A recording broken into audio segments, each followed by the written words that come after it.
कृष्ण सुदामा की प्रेम लीला कहानी। कृष्ण और सुदामा की मित्रता अनदेखी से रह गई थी। जब सुदामा ने द्वारका का दर्शन करने का निर्णय किया, वह अपने गरीबी के बावजूद कुछ चावलों का बोझ लेकर कृष्ण के दर पर पहुंचे। बड़े प्यार भरे हृदय से कृष्ण ने सुदामा को आलिंगन किया और उन्हें बहुत धन्यवाद दिया। खासकर वह बोझिल चावलों की एक मुट्ठी को लेकर बहुत खुश हुए। कृष्ण ने अपने भगवद रूप में दिखाए और उनके साथ विशेष मामृत संभाषण में समाहित हुए। सुदामा ने कृष्ण से माफी मांगते हुए अपने सारे दुख सुख बताए और उन्होंने कहा, हे भगवान, तुम्हारे चरणों में मुझे शरण लेने का एक मौका दो। कृष्ण ने उनकी आस्था को देखकर उन्हें धन और सौभाग्य से भरपूर बना दिया। सुदामा ने अपनी गरीबी और अनहोनी की बजाय धन और सुख की बौछार को प्राप्त किया।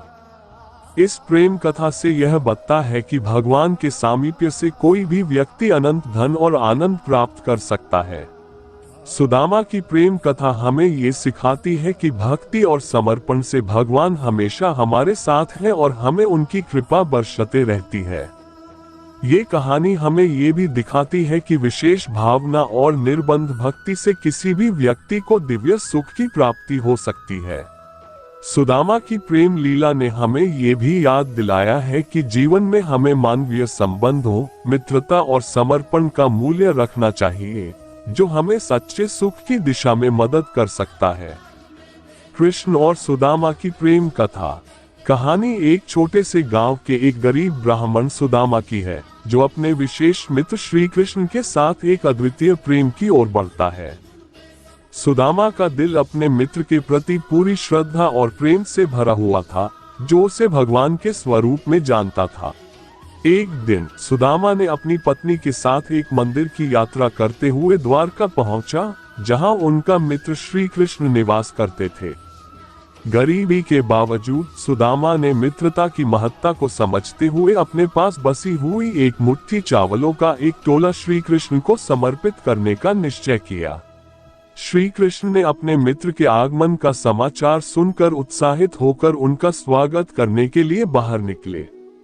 मित्रता की अद्वितीय उदाहरण के रूप में श्री कृष्ण ने सुदामा को बड़े प्रेम से आलिंगन किया और उन्हें बुलाया ताकि वह आराम से बैठ सकें। सुदामा ने अपने मित्र के सामने अपनी गरीबी को छुपाए रखते हुए बहुत श्रद्धा भाव से उन चावलों को श्री कृष्ण के सामने रखा। भगवान ने हंसते हुए उनके हाथ से चावल लेकर एक बड़ी मुस्कान के साथ कहा, सुदामा, ये तो बहुत कुछ है। श्री कृष्ण ने फिर अपने भगवद रूप में प्रकट होकर सुदामा को अपने साथ बैठाया और बहुत दीननाथी भाव से उनसे बातचीत की। सुदामा ने अपने मित्र के साथ अनेक लीलाओं का साक्षात्कार किया और उनसे भगवत भक्ति के ज्ञान का अर्थ सीखा। श्री कृष्ण ने सुदामा को समझाया कि प्रेम में कोई मापदंड नहीं होता और वह सभी को अपने चरणों में स्वीकार करते हैं। उन्होंने सुदामा को समर्थ बनाया और उन्हें धन और सौभाग्य से भरपूर घर लौटने का आशीर्वाद दिया। सुदामा ने द्वारका से लौटकर देखा कि वह कुल में एक बड़ा और सुंदर घर खड़ा हो गया था। उसकी पत्नी ने भी सुदामा को पहचान नहीं पाए, क्योंकि वह अब एक ऐसे समृद्धि और सौभाग्य से भरे जीवन में थी। भगवान कृष्ण और सुदामा का मिलन।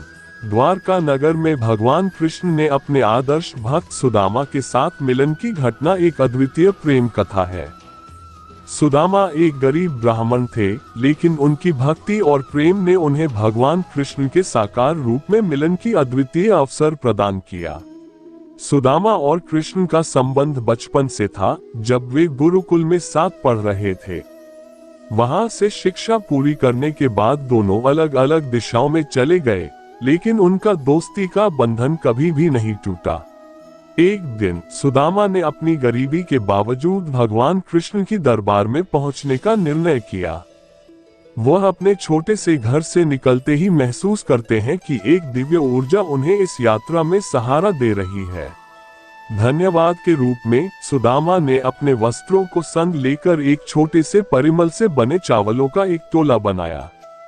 उन्होंने ये भी सोचा कि भगवान के सामने जाने पर वह इस अतीत को छोड़कर नए भविष्य की कड़ी धन्यवाद का सामर्थ्य प्राप्त करेंगे। सुदामा ने द्वारका की यात्रा का आरंभ किया और अंत में वह भगवान कृष्ण के द्वार पहुंचे।